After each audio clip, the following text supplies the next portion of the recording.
चलिए बेटा, आज की क्लास में हम एक नया टॉपिक स्टार्ट कर रहे हैं जिसका नाम है बेटा कमर्शियल पेपर। क्या नाम है बच्चों? Commercial paper. अब आपके मन में बेटा क्वेश्चन अराइज होने स्टार्ट हो गए।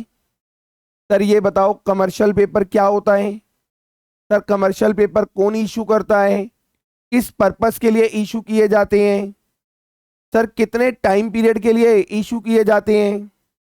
तो बेटा आपके मन में जो क्वेश्चंस अराइज हो रहे हैं उनका आंसर देने के लिए मैंने बेटा एक कंपनी का एग्जाम्पल लिया। जरा स्क्रीन पे देखो बेटा, कौन सी कंपनी है? जोर से बोलो। टाटा कंपनी। बेटा नाम तो सभी ने सुना होगा टाटा कंपनी का। आइए बेटा, टाटा कंपनी ने बेटा बहुत सारे प्रोजेक्ट इंडिया में लगाए हुए हैं। जैसे इसका एक प्रोजेक्ट है बेटा टाटा स्टील। तो यहां पर टाटा कंपनी क्या कर रही है? स्टील प्रोड्यूस कर रही है। अब बेटा ये जो स्टील प्रोड्यूस हो रहा है इसके लिए टाटा कंपनी ने देखो क्या लगा रखा है बेटा? सर फैक्ट्रीज लगा रखी हैं। टाटा कंपनी ने स्टील को प्रोड्यूस करने के लिए बेटा बहुत सारी इंडिया में फैक्ट्रियां लगा रखी हैं, बहुत सारी फैक्ट्रीज लगा रखी हैं बेटा। इसी तरह से देखो बेटा टाटा कंपनी क्या बनाती है बेटा? सर कार बनाती है। तो कार को बनाने के लिए भी देखो बेटा कितनी बड़ी फैक्ट्री लगा रखी है, कितनी बड़ी बड़ी फैक्ट्री लगी हुई है बेटा। तो कार को प्रोड्यूस करने के लिए भी बेटा बहुत सारी फैक्ट्रीज लगा रखी है। तो कार प्रोडक्शन भी क्या है बेटा? एक टाटा कंपनी का प्रोजेक्ट है बेटा। इसी तरह से टाटा कंपनी बेटा ट्रक बना रही है। तो ट्रक बनाने के लिए भी बेटा फैक्ट्री लगी हुई है बहुत सारी, बहुत बड़ी बड़ी। तो ये भी क्या है? एक प्रोजेक्ट है बेटा। टाटा कंपनी की आपने देखा होगा बेटा बस आती हैं। तो ये जो बस प्रोड्यूस हो रही है बेटा, इन बस को प्रोड्यूस करने के लिए भी कितनी बड़ी बड़ी फैक्ट्रीज लगा रखी होंगी। तो बस प्रोड्यूस करना भी क्या है बेटा? एक टाटा कंपनी का प्रोजेक्ट है।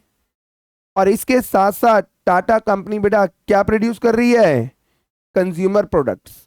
क्या प्रोड्यूस कर रही है बेटा? Consumer products.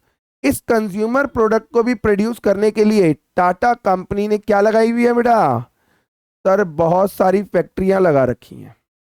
सर बहुत सारे कारखाने लगा रखे हैं। सर बहुत सारी फैक्ट्रीज लगा रखी हैं।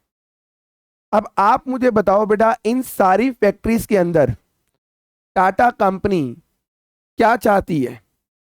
टाटा कंपनी का पर्पस क्या होगा? सर टाटा कंपनी का पर्पस होगा कि सारी फैक्ट्रीज के अंदर जो प्रोडक्शन है वो इफेक्टिवली और स्मूथली चलता रहे।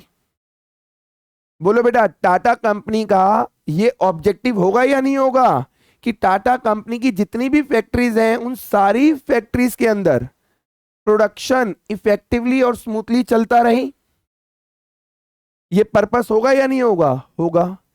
अब बेटा जरा ध्यान से सोचो, प्रोडक्शन इफेक्टिवली और स्मूथली रन करने के लिए, प्रोडक्शन इफेक्टिवली और स्मूथली चलता रहे बेटा, इसके लिए टाटा कंपनी को बेटा किस चीज की रिक्वायरमेंट होगी? किस चीज की नीड होगी? बोलो बेटा किस चीज की नीड होगी? ध्यान से देखो बेटा, वर्किंग कैपिटल की।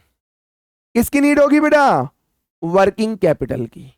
बेटा वर्किंग कैपिटल चैप्टर के अंदर मैंने आपको पढ़ाया था, बहुत डिटेल में पढ़ाया था, और वहां पे एग्जाम्पल के साथ आपको समझाया था कि बेटा प्रोडक्शन इफेक्टिवली और स्मूथली चलता रहे, इसके लिए कंपनी को किस चीज की रिक्वायरमेंट होती है बेटा? वर्किंग कैपिटल की। तो कंपनी को नीड किस चीज की है बेटा? वर्किंग कैपिटल की। टाटा कंपनी का जो बेटा पर्पस है कि सारी फैक्ट्रीज के अंदर प्रोडक्शन इफेक्टिवली एंड स्मूथली चलता है, तो इस पर्पस को पूरा करने के लिए टाटा कंपनी को बेटा किस चीज का रिक्वायरमेंट होगा? किस चीज की नीड होगी? सर वर्किंग कैपिटल की। अब बेटा ये वर्किंग कैपिटल बेटा आएगा कहां से? जो वर्किंग कैपिटल है बेटा, याद करो बेटा वर्किंग कैपिटल चैप्टर के अंदर मैंने पढ़ाया था कि कंपनी के अंदर जो डे टू डे एक्सपेंस होते हैं उनको मीट करने के लिए जो मनी की रिक्वायरमेंट है वो क्या है, वर्किंग कैपिटल है। फिर मैंने पढ़ाया था कि कंपनी के अंदर प्रोडक्शन इफेक्टिवली एंड स्मूथली चलता रहे, उसके लिए भी जो मनी की रिक्वायरमेंट है वो क्या है, वर्किंग कैपिटल है। तो वर्किंग कैपिटल का मतलब है बेटा मनी की रिक्वायरमेंट। वर्किंग कैपिटल का मतलब क्या है, मनी की रिक्वायरमेंट। और ये मनी की रिक्वायरमेंट किसके लिए बेटा, डे टू डे एक्सपेंस को मीट करने के लिए। कंपनी के जो डे टू डे एक्सपेंस है इनको मीट करने के लिए जो मनी की रिक्वायरमेंट है वो क्या है, वर्किंग कैपिटल है। तो वर्किंग कैपिटल का मतलब बेटा मनी रिक्वायर्ड। अब कंपनी को मनी चाहिए, पैसा चाहिए बेटा, ये वर्किंग कैपिटल के लिए जो मनी जो पैसा चाहिए वो कंपनी कैसे रेस करेगी, वो कंपनी कैसे रेस करेगी। तो बेटा इसके लिए कंपनी क्या करती है, इसके लिए टाटा कंपनी क्या करेगी, सर वर्किंग कैपिटल लोन ले लेगी। क्या करेगी, वर्किंग कैपिटल लोन लेगी। अब आप मुझे बताओ, ये जो वर्किंग कैपिटल के लिए, ये जो वर्किंग कैपिटल के लिए मनी की जो रिक्वायरमेंट है उस मनी के लिए कंपनी ने क्या करा, लोन ले लिया। अब बेटा ये जो लोन कंपनी ने लिया है, जो लोन लिया है बेटा वर्किंग कैपिटल लोन, आप मुझे बताओ ये लोन बच्चों शॉर्ट टर्म होगा या लॉन्ग टर्म होगा, सोच के बताना, सारे बच्चे सोच के बताना।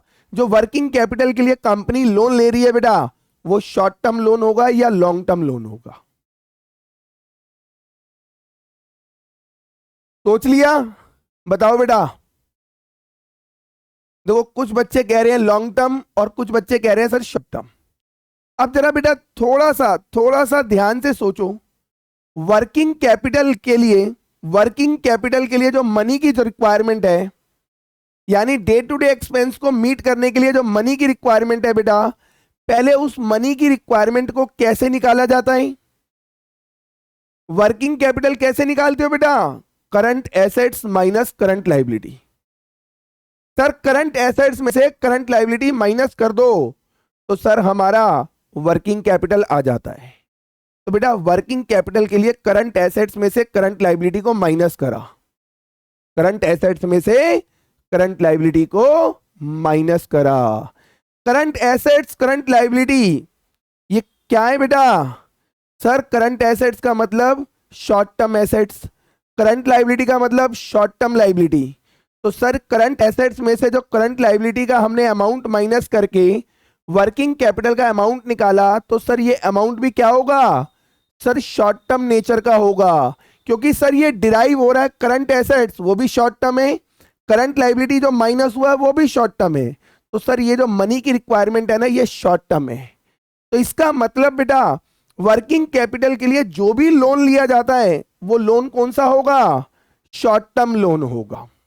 वो लोन कौन सा होगा बच्चों, शॉर्ट टर्म लोन होगा। अब बेटा मैं आपको ये बताऊंगा कि कंपनी ये वर्किंग कैपिटल का लोन या वर्किंग कैपिटल का जो अमाउंट है वो अरेंज कैसे करती है। वर्किंग कैपिटल को बेटा कंपनी अरेंज कैसे करती है, तो बेटा ध्यान से सुनना, ये जो वर्किंग कैपिटल का अमाउंट है ना, इसको रेस करने के लिए, इसको अरेंज करने के लिए कंपनी के पास डिफरेंट बेटा मेथड है, डिफरेंट वेज है बेटा, डिफरेंट वेज है to raise the working capital amount. तो वर्किंग कैपिटल अमाउंट को रेज करने के लिए कंपनी के पास डिफरेंट वेज है, डिफरेंट मेथड है, जिसमें से एक मेथड है क्या करो, वर्किंग कैपिटल लोन ले लो बैंक से लोन ले लो, वर्किंग कैपिटल लोन। दूसरा एक और रास्ता है बेटा जो सबसे ज्यादा पॉपुलर है बेटा, वो है बेटा यहां पे कमर्शियल पेपर।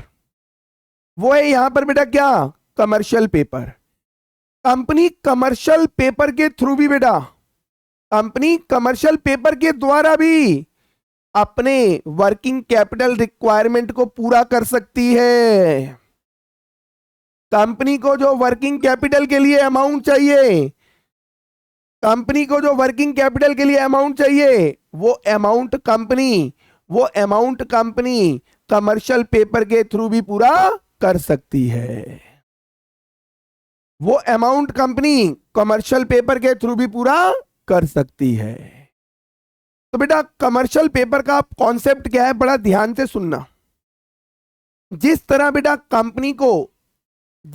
कंपनी को लॉन्ग टर्म पर्पस के लिए जब फंड चाहिए होता है, बेटा मैंने वर्ड यूज करा लॉन्ग टर्म। क्यों यूज करा?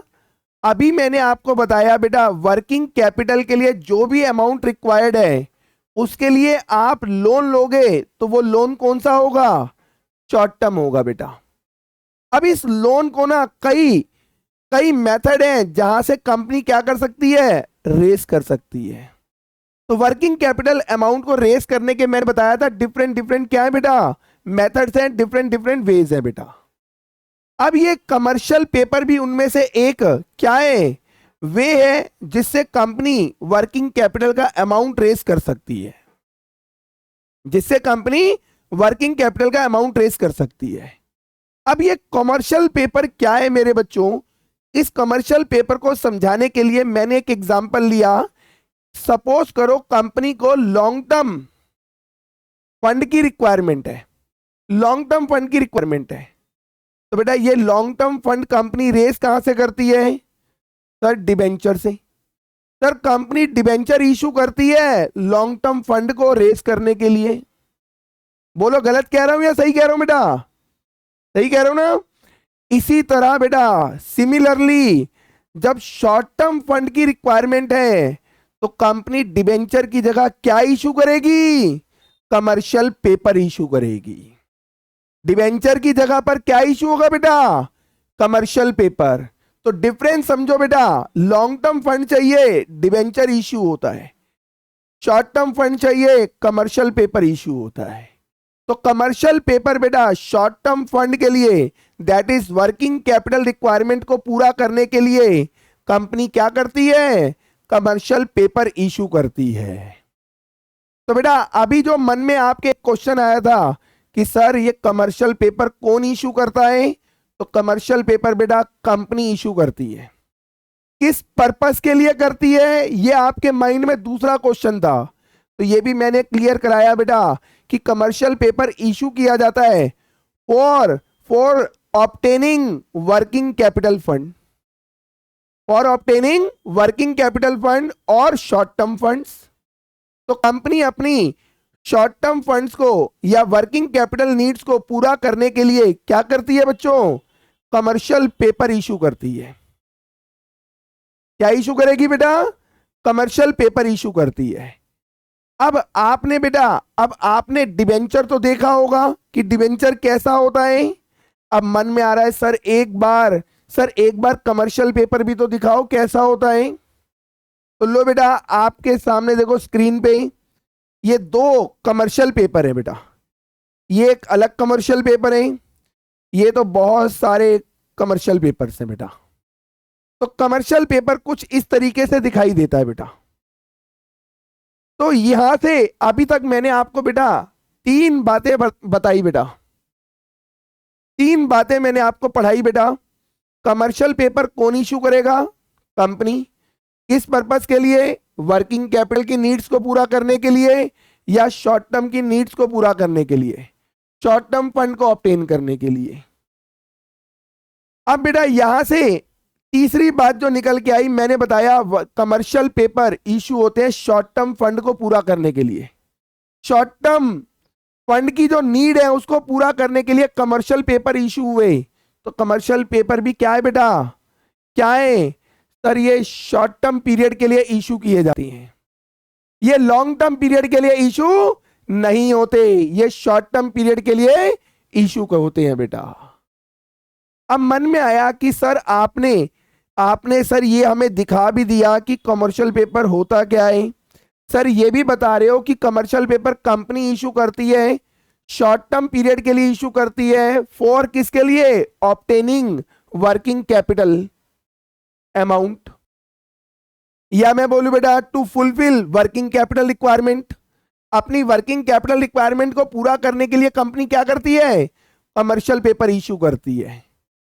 अब बेटा ये कमर्शियल पेपर इशू होते कैसे हैं, जरा उसको भी बड़े ध्यान से समझना।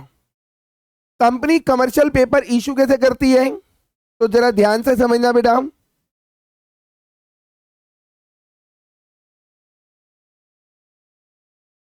मान लो बेटा ये कंपनी है एबीसी लिमिटेड, ये कंपनी है बेटा हमारी एबीसी लिमिटेड। ये कंपनी क्या कर रही है बेटा, इशूइंग कमर्शियल पेपर,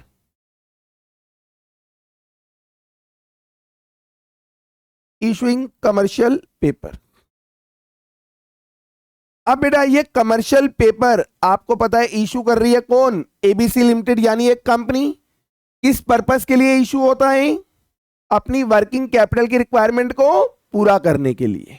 अब कैसे इशू होता है तो वो देखो बेटा, कंपनी ने कमर्शियल पेपर इशू करा और इस कमर्शियल पेपर का बेटा कंपनी ने फेस वैल्यू रखा 100 रुपए, फेस वैल्यू रखा बेटा 100 रुपए।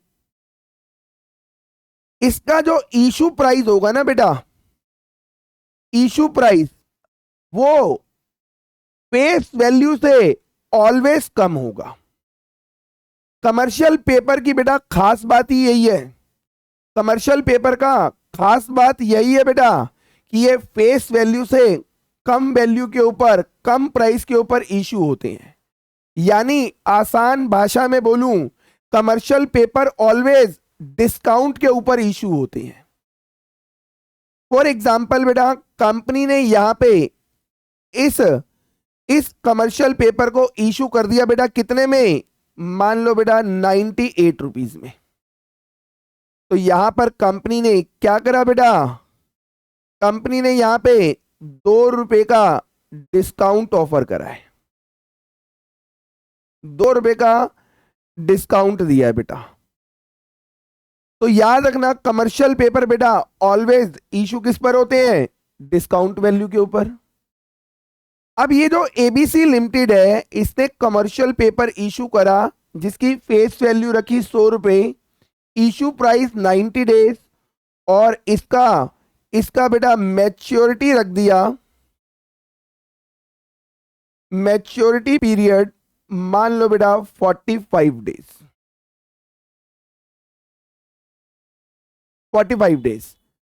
कंपनी बोल रही है कि ये मेरा कमर्शियल पेपर है, आओ इसे लेके जाओ। ये 100 रुपए वाला कमर्शियल पेपर हम आपको 98 में दे रहे हैं और 45 डेज पे आना, कमर्शियल पेपर देना और क्या करना, फेस वैल्यू लेके चले जाना। तो यानी बेटा याद रखना हमेशा रिडम्पशन वैल्यू क्या होगी बेटा, फेस वैल्यू होगी 100 रुपए होगी। कमर्शियल पेपर की खासियत क्या है बेटा, डिस्काउंट पर इशू होता है और रिडम्पशन पार पे होता है। कमर्शियल पेपर क्या होता है बेटा, always issued at discount and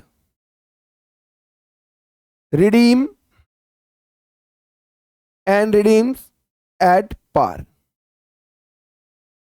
always ये ऐसे लिख लो बेटा, to be issued at discount and redeemed at par, and redeemed at par बेटा।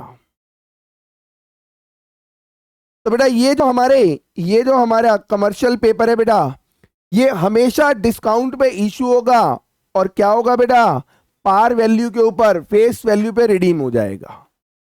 तो जरा ध्यान से सोचो बेटा, आज कंपनी 45 डेज का कमर्शियल पेपर इशू कर रही है, बोल रही है ये 100 रुपए वाला पेपर 98 में आज ले जाओ और 45वें दिन आना, ये कमर्शियल पेपर वापस देना हमें और हमसे 100 रुपए ले लेना। तो बेटा जो पर्सन कमर्शियल पेपर ले रहा है आज वो कंपनी को 98 देगा और 45वें दिन जब कमर्शियल पेपर के अगेंस्ट में कंपनी पेमेंट करेगी तो बेटा उस पर्सन को कितना मिलेगा, 100 रुपए मिलेंगे। तो यानी यहां पर इन्वेस्टर को 98 देके 100 मिल रहा है, तो यानी उस इन्वेस्टर का बेटा प्रॉफिट कितना है? 2 रुपए का। प्रॉफिट कितना है बेटा? 2 रुपए का है। तो यहां से समझना बेटा, इस कंपनी ने एबीसी लिमिटेड ने क्या करा, एक कमर्शियल पेपर इशू करा जिसकी हमने मान लिया फेस वैल्यू 100 रुपए है, इशू प्राइस 98 है, मैच्योरिटी पीरियड 45 डेज है, और ये तो बेटा इंप्लाइड है, ये तो बेटा इंप्लाइड है कि जो रिडम्पशन होगा वो ऑलवेज किस पे होगा बेटा? फेस वैल्यू पे। और यहां पर फेस वैल्यू कितना माना बेटा हमने? 100 रुपए। तो जरा यहां से इन्वेस्टर का बेटा रेट ऑफ रिटर्न निकाल के देखो। अब रेट ऑफ रिटर्न निकालो बेटा। इन्वेस्टर ने क्या करा, 98 में खरीदा, 100 में वापसी दिया, तो उसके पास 100 रुपए आए थे, 98 लगाकर, तो 2 रुपए का उसे क्या हो गया? फायदा। उसका इन्वेस्टेड अमाउंट कितना था वर्किंग कैपिटल में? 98 इंटू 100। जरा ये रेट ऑफ रिटर्न बोलो बेटा कितना आ रहा है? ये रेट ऑफ रिटर्न आएगा बेटा 2 डिवाइडेड बाई 98 इंटू 100। सर ये आ रहा है 2.04%। अब बेटा यही रेट ऑफ रिटर्न को हम क्या बोलते हैं? Holding period rate of return. Holding period rate of return. क्यों? क्योंकि बेटा अगर आज कोई इन्वेस्टर 98 रुपीज देके कमर्शियल पेपर लेगा और 45 दिन होल्ड करने के बाद जब उसको कंपनी को वापसी देगा, तब जाकर उसे 100 रुपए मिलेंगे, तब जाकर वो 2 रुपए का प्रॉफिट कमाएगा। तो यहां पर इन्वेस्टर 2 रुपए का प्रॉफिट कमाने के लिए बेटा कितना पीरियड इस कमर्शियल पेपर को अपने पास होल्ड रखेगा? 45 डेज। तो बेटा ये जो रिटर्न है उसकी, ये 45 डेज होल्डिंग पीरियड की है। तो ये जो रेट ऑफ रिटर्न निकाला 2.04%, ये क्या है बेटा? Holding period rate of return है। और होल्डिंग पीरियड कितना है बेटा? 445 डेज। ये 45 डेज का रिटर्न है। और इस रेट ऑफ रिटर्न को ही बोला जाता है बेटा यील्ड रेट। यहां पर कमर्शियल पेपर में इस रेट ऑफ रिटर्न को ही क्या बोलते हैं बेटा? हम यील्ड रेट। अब ये यील्ड रेट बेटा हम निकालते हैं एनुअल बेसिस के ऊपर। अब अगर हमें एनुअल निकालना है तो हमें पता है बेटा, ये जो हमने लिखा था 100 माइनस 98 डिवाइडेड बाय 98 इंटू 100, ये तो 45 डेज का था। तो बेटा अगर मुझे एनुअल करना है तो क्या करना पड़ेगा? 365 डिवाइडेड बाय 45, क्योंकि 45 डेज का है, 45 से डिवाइड कर दो, एक दिन का रेट ऑफ रिटर्न आ जाएगा। पूरे साल का निकालने के लिए 365 से मल्टीप्लाई। तो ये एनुअल रेट ऑफ रिटर्न हो गया, जिसको बेटा यहां पर क्या बोलते हैं? यील्ड रेट बोला जाता है बेटा। और याद रखना यील्ड रेट बेटा जनरली बेटा ये एनुअल बेसिस पे कैलकुलेट होती है। तो बेटा अगर मैं इसको एनुअली करूं तो ये एनुअल होके आ जाएगा बेटा मेरे पास 16.55%। 16.55%। बट जनरली मैं आपको बताऊं बेटा, जो कमर्शियल पेपर जब इशू होते हैं तो बेटा इतना एनुअल रिटर्न नहीं मिलता। ये तो हमने एग्जाम्पल लिया है, तो उसमें बेटा ये आ गया। अदरवाइज जो एनुअल रेट ऑफ रिटर्न है बेटा कमर्शियल पेपर का, वो बेटा वही 4 to 6% होगा। जनरली 4 to 6% होता है बेटा। तो यहां पर वो तो हमने एक डमी एग्जाम्पल लिया, तो उसकी वजह से कितना आ रहा है? 16.55% आ रहा है। तो बेटा याद रखना कमर्शियल पेपर के रेट ऑफ रिटर्न को क्या बोलते हैं? हम यील्ड रेट बोलते हैं। जनरली ये कैलकुलेट होता है बेटा किस बेसिस पर? एनुअल बेसिस के ऊपर। तो फटाफट बेटा यहां से बताओ बेटा कि कमर्शियल पेपर कौन इशू करेगा? फटाफट बोलो। कंपनी इशू करेगी। किस पर्पस के लिए इशू करेगी? सर वर्किंग कैपिटल रिक्वायरमेंट के लिए। और बेटा ये जो कमर्शियल पेपर से रेट ऑफ रिटर्न जो है बेटा, जो रेट ऑफ रिटर्न कमाएगा इन्वेस्टर, उसे क्या बोलेंगे? यील्ड रेट बोलेंगे। क्या बोलेंगे? यील्ड रेट बोलेंगे बेटा।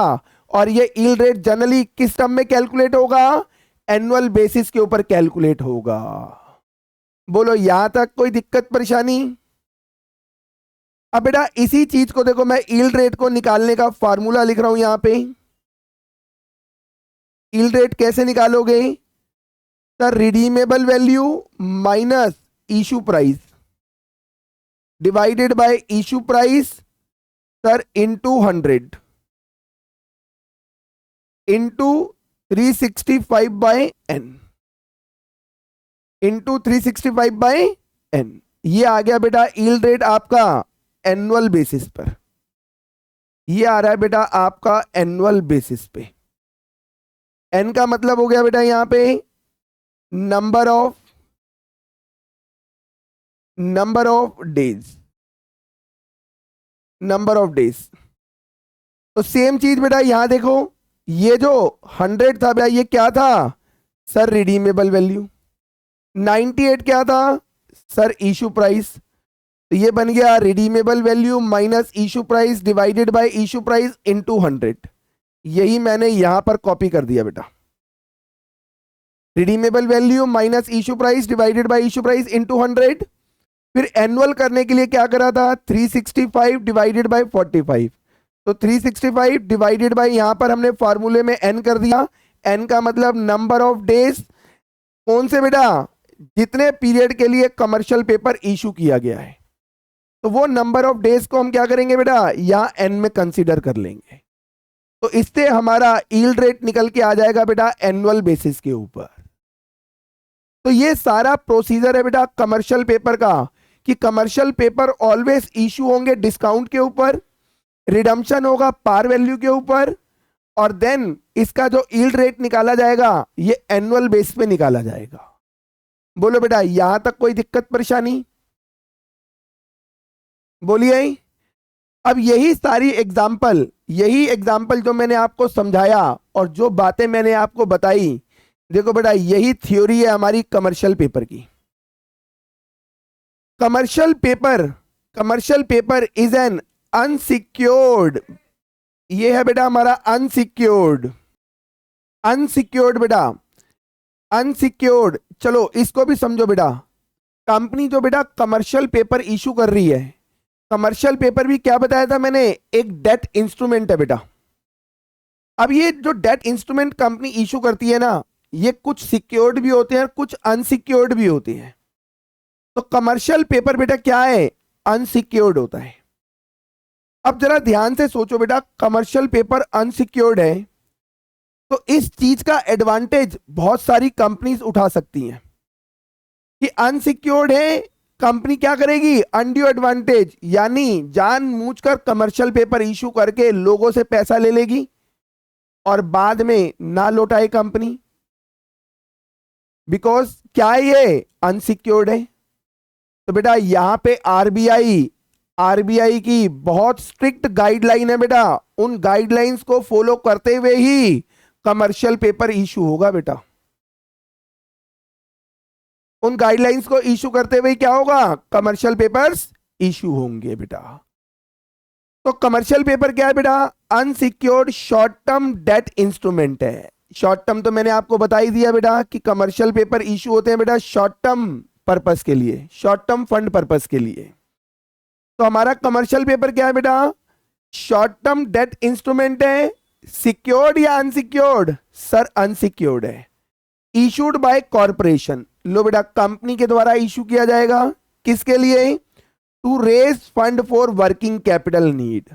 तो वर्किंग कैपिटल की जो भी नीड है उसको फुलफिल करने के लिए, उसको पूरा करने के लिए कंपनी क्या करती है? कमर्शियल पेपर इशू करती है।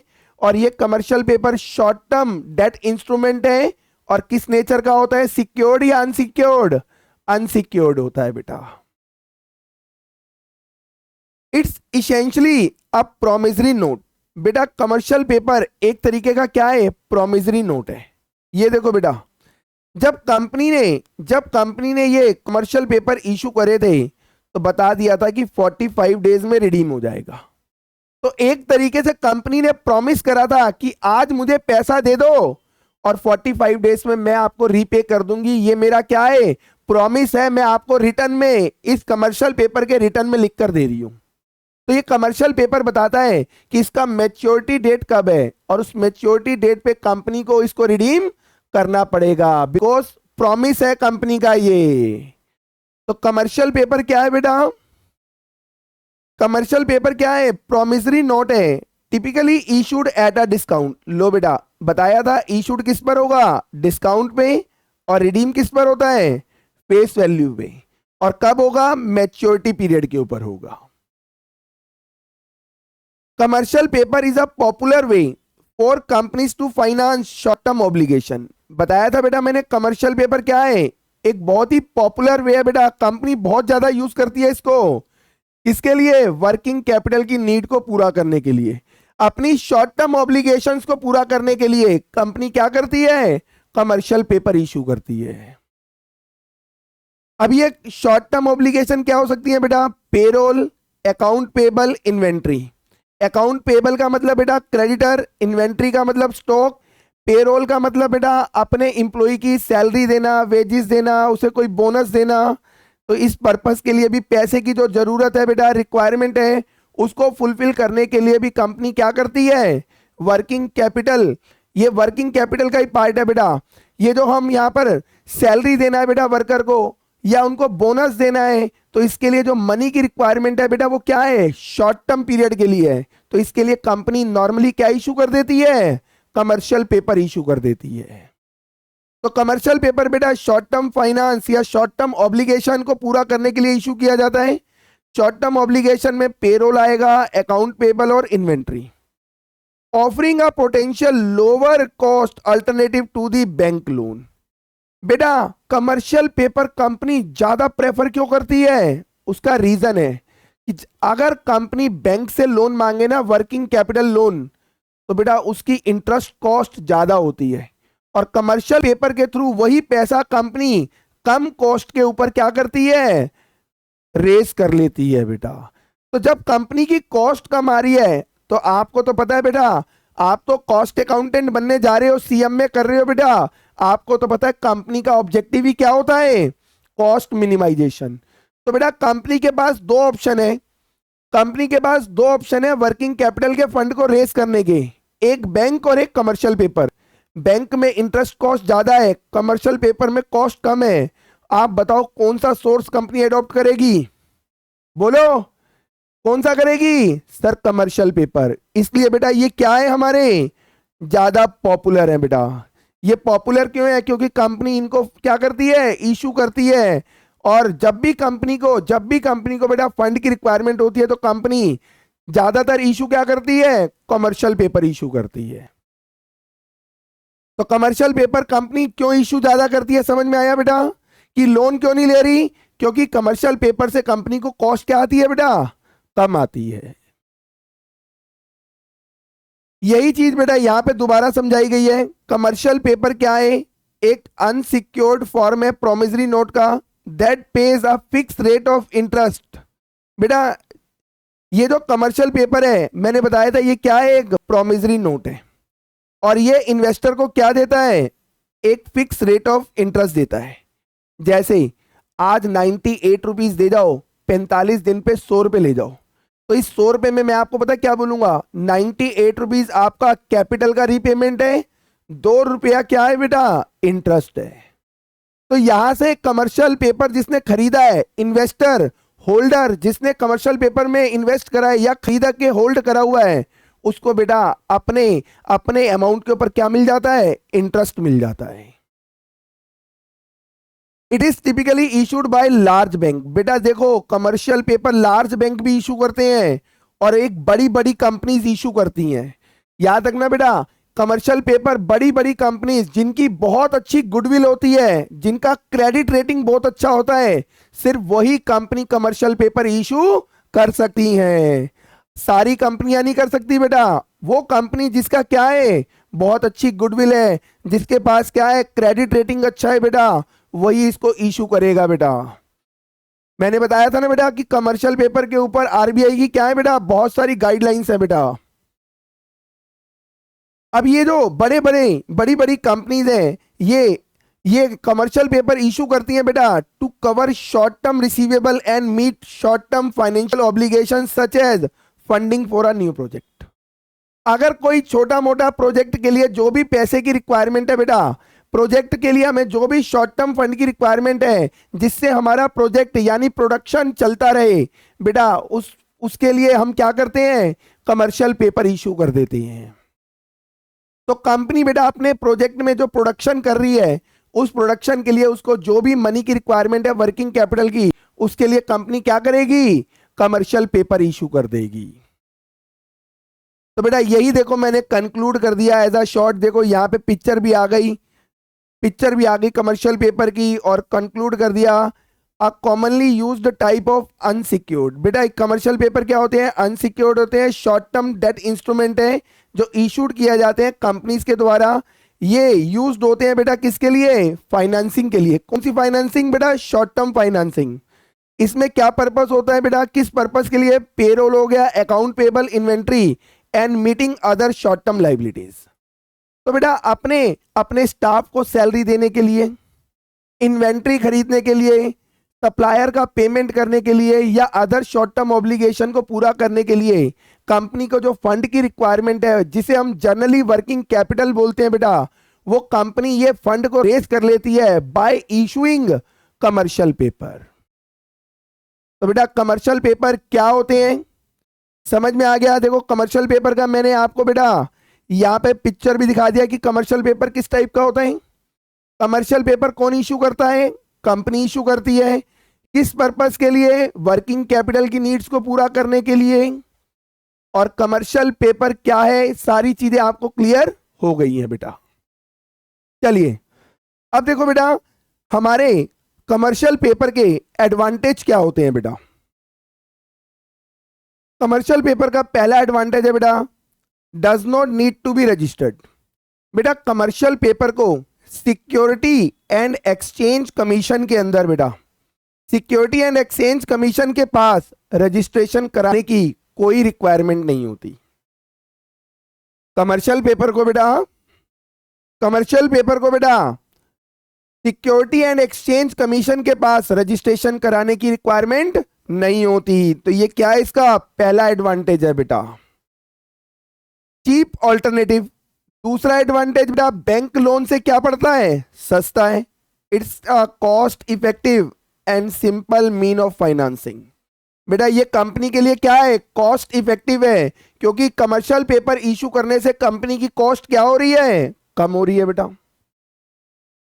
Easy to deal with, commercial paper के अंदर बेटा डील करना, कमर्शियल पेपर में डील करना कंपैरेटिवली बहुत इजी है बेटा। क्यों, इसमें एक तो लेस एफर्ट लगता है, लेस टाइम लगती है और कम मनी इन्वॉल्व होती है। किसके कंपैरिजन में, जरा ध्यान से सुनना बेटा। अगर मान लो किसी कंपनी को बिजनेस लोन चाहिए तो बेटा उस लोन को लेने के लिए कंपनी को एफर्ट लगाना पड़ेगा, अपना टाइम देना पड़ेगा, पैसा लगाना पड़ेगा। बिना किसी बीच में एजेंट को लाए हुए तो लोन पास होगा नहीं। तो एजेंट आएगा तो क्या लेगा, पैसा लेगा। अब एजेंट के चक्कर काटोगे, टाइम भी खराब कर रहे हो, एफर्ट भी लगा रहे हो। तो बेटा इसके कंपैरिजन में कमर्शियल पेपर से अगर कंपनी फंड रेस करती है तो कंपनी के एफर्ट भी कम लगते हैं, टाइम भी कम लगता है और मनी भी कम लगती है। तो कमर्शियल पेपर बेटा बहुत सारे बेनिफिट्स के साथ ये कंपनी के पास होता है। इसलिए कंपनी इसको जनरली क्या करती है, वर्किंग कैपिटल के फंड के लिए यूज कर लेती है। कि जब भी कंपनी को वर्किंग कैपिटल की रिक्वायरमेंट है वो क्या इशू कर देती है, कमर्शियल पेपर। क्यों, क्योंकि बैंक से लोन लेना एक तो कॉस्ट ज्यादा होगी, दूसरा लोन लेने के लिए बार बार बैंक के चक्कर लगाओ, एजेंट के चक्कर लगाओ, एफर्ट, टाइम, मनी सब बर्बाद करो। तो कमर्शियल पेपर में वो भी क्या है, सेव हो जाता है। नेक्स्ट है बेटा lower rate and low risk. Lower rate तो बता ही दिया बेटा कि ये कंपनी के लिए क्यों फायदेमंद है, क्योंकि यहां पर क्या होता है, कंपनी को इंटरेस्ट रेट कम आता है एज कंपेयर टू लोन। अब इन्वेस्टर के पॉइंट ऑफ व्यू से बेटा ये क्या है, लो रिस्की होता है। क्यों इन्वेस्टर के पॉइंट ऑफ व्यू से लो रिस्की है, तो मैंने आपको बताया था बेटा आरबीआई इनके ऊपर नजर बनाए रखता है कि मेरी गाइडलाइन पूरी हो रही है या नहीं हो रही। जो कंपनी आरबीआई की गाइडलाइन को फॉलो नहीं करती बेटा, आरबीआई उस पर heavy amount of penalty impose कर देता है। तो आरबीआई बेटा जब कोई कंपनी कमर्शियल पेपर इशू करती है तो आरबीआई बेटा उस पर नजर बना के रखता है कि कहीं इन्वेस्टर के साथ धोखा ना हो जाए। तो जब यहां पर आरबीआई की स्ट्रिक्ट गाइडलाइन है जिसको फॉलो करना मैंडेटरी है, तो बेटा ऐसे केस में इन्वेस्टर के साथ फ्रॉड होने के चांसेस बहुत ही कम होते हैं। तो बेटा these are the advantage of the commercial paper. But बेटा कमर्शियल पेपर के कुछ डिसएडवांटेज भी हैं। कमर्शियल पेपर के कुछ डिसएडवांटेज भी हैं। पहला क्या है बेटा, सारी कंपनियां कमर्शियल पेपर इशू नहीं कर सकती। मैंने आपको बताया था बेटा कौन सी कंपनी इशू करेगी, जिसकी गुडविल अच्छी हो, जिसका क्रेडिट रेटिंग अच्छा हो। तो यही लिखा है बेटा, issuer must have a good credit.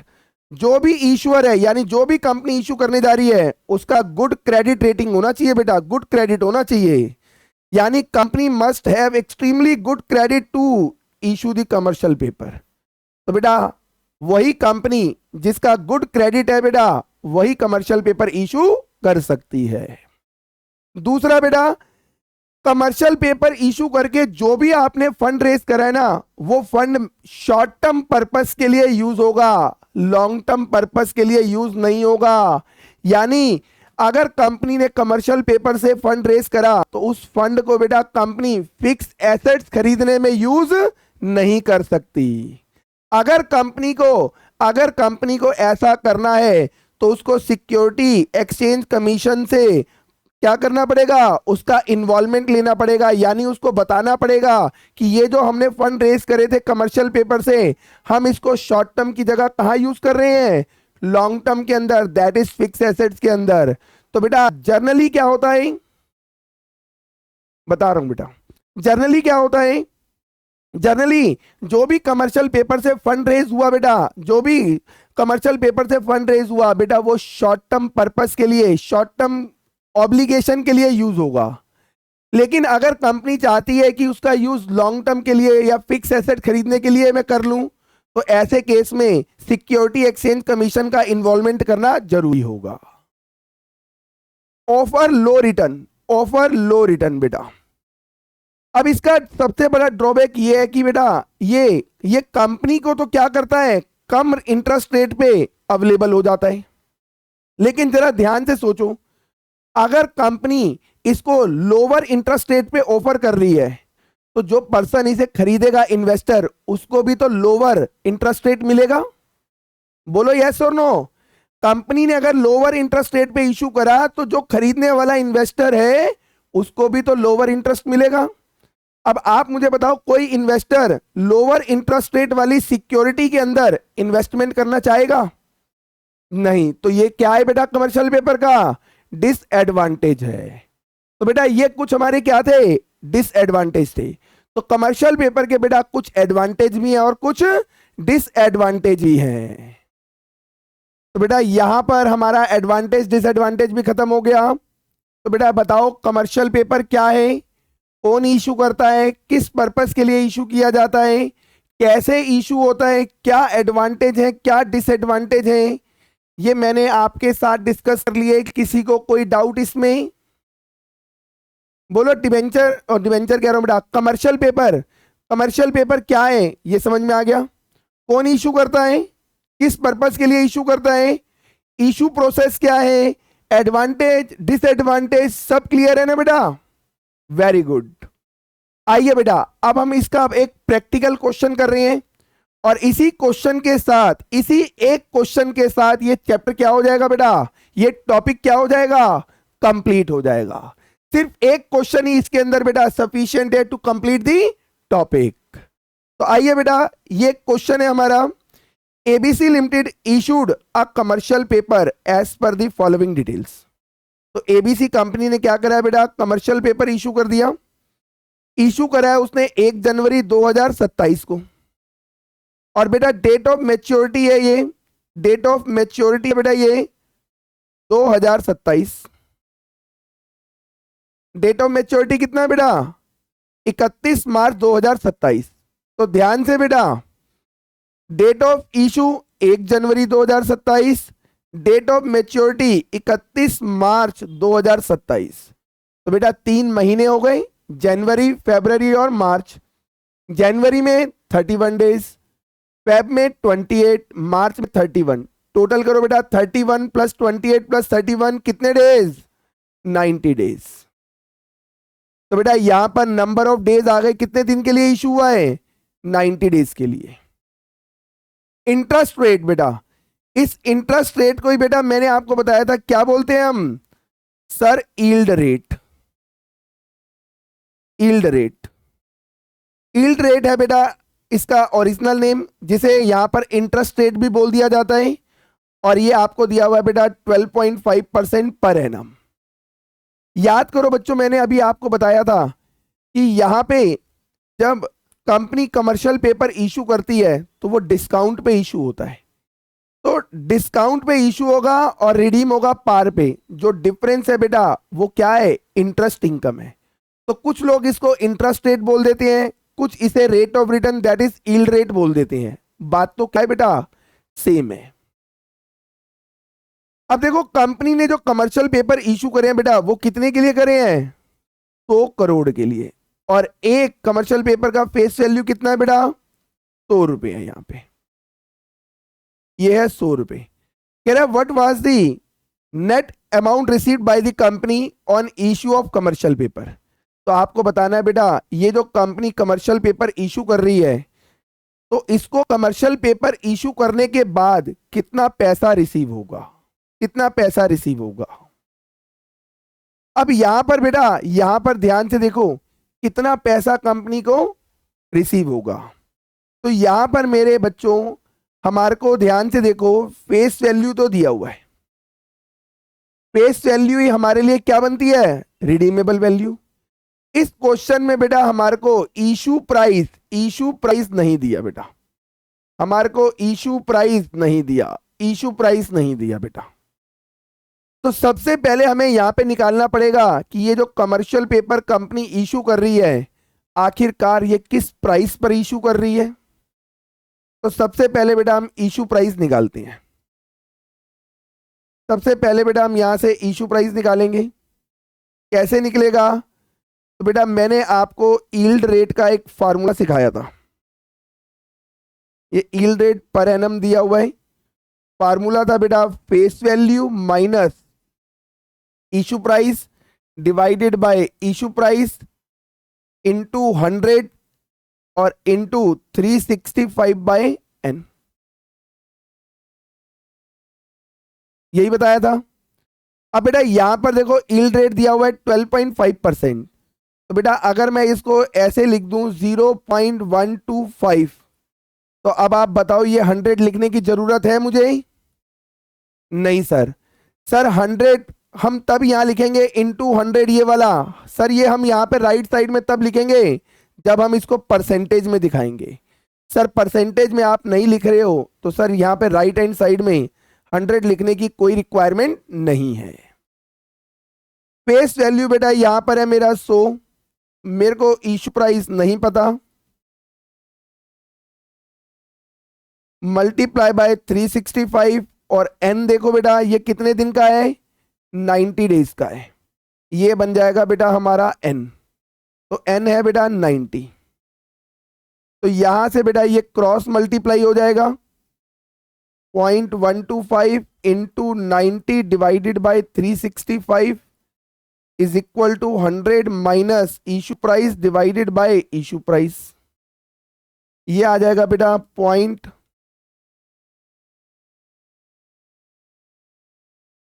0.125 into 90 divided by 365। ये आ रहा है बेटा 0.03082। अब बेटा यहां से ये आ गया is equal to 100 minus issue price divided by issue price.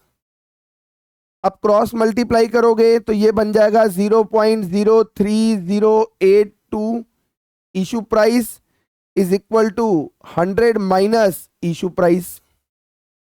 अब ये वाला इधर आके प्लस हो जाएगा, ये हो जाएगा 0.03082 issue price plus issue price is equal to 100। ये आ जाएगा बेटा 1.03082 issue price is equal to 100। और यहां से बेटा हमारा इशू प्राइस निकल कर आ जाएगा 100 डिवाइडेड बाय 1.03082। ये आ रहा है 100 डिवाइडेड बाय 1.03082। ये आ रहा है बेटा 97.00732। तो इशू प्राइस है बेटा 97.00732। इसका मतलब क्या हुआ बेटा, जो 100 रुपए की फेस वैल्यू वाला कमर्शियल पेपर जो कंपनी इशू कर रही है बेटा, 100 रुपए की फेस वैल्यू वाला जो कमर्शियल पेपर इशू कर रही है वो इशू होगा किस पे बेटा, 97.00732 पे। अब जरा ध्यान से देखो बेटा, इस कंपनी को मेरे प्यारे बच्चों कितने पैसों की रिक्वायरमेंट है सर, 100 करोड़ की। अब 100 करोड़ इसे चाहिए और एक कमर्शियल पेपर का फेस वैल्यू है 100 रुपए। तो बेटा कितने कमर्शियल पेपर इशू होंगे, तो हमने यहां से लिखा बेटा number of commercial paper to be issued, number of commercial papers to be issued,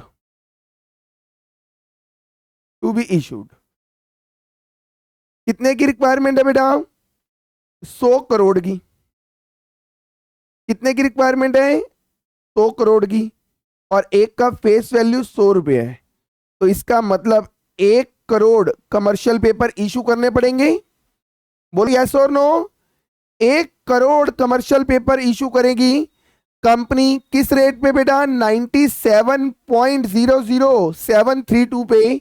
तो बताओ कंपनी के पास कितना पैसा आएगा, तो आपने लिख दिया बेटा amount to be received by company, amount to be received by company on issuing commercial paper, on issuing commercial paper. तो बेटा 1 करोड़ कमर्शियल पेपर इशू होंगे एट द रेट 97.00732। तो ये आ जाएगा बेटा हमारा कितना, 97.00732 करोड़।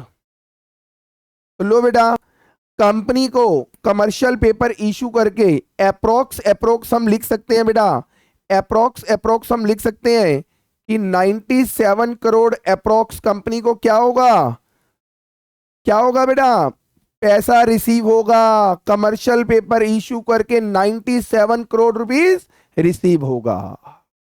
तो बताओ बेटा इस एग्जाम्पल में कोई दिक्कत परेशानी, इस एग्जाम्पल में हमसे यही पूछा गया था, बताओ कितना नेट अमाउंट कंपनी को रिसीव्ड होगा। तो इसके लिए बेटा कितना रिसीव्ड होगा, तो हमें पता लगाना पड़ेगा कि कितना number of commercial paper issue कर रही है कंपनी। वो हमने पता लगाया बेटा यहाँ पे कि कंपनी कितना इशू कर रही है, 1 करोड़। अब 1 करोड़ कमर्शियल पेपर इशू कर रही है, बस ये पता लग जाए किस प्राइस पर इशू हो रहा है, तो अपने आप पता लग जाएगा कि कंपनी को कितना पैसा रिसीव होगा कमर्शियल पेपर इशू करने पे। बट इस क्वेश्चन में दिक्कत ये थी, इशू प्राइस नहीं दिया हुआ था। तो बेटा वो यील्ड रेट के फार्मूले से हमने क्या करा, निकाल लिया और देन इसको मल्टीप्लाई कर दिया जितने कमर्शियल पेपर इशू करने हैं, और यहां से निकल कर आ जाएगा कि कंपनी को कितना पैसा मिलेगा कमर्शियल पेपर को इशू करने पर। बोलो बेटा कोई दिक्कत परेशानी। तो बेटा ये एक क्वेश्चन अभी आपके सिलेबस में जो कमर्शियल पेपर दिया हुआ है उसके अकॉर्डिंगली ये एक क्वेश्चन ही सफिशिएंट है बेटा, इससे ज्यादा आपको पढ़ने की रिक्वायरमेंट नहीं है।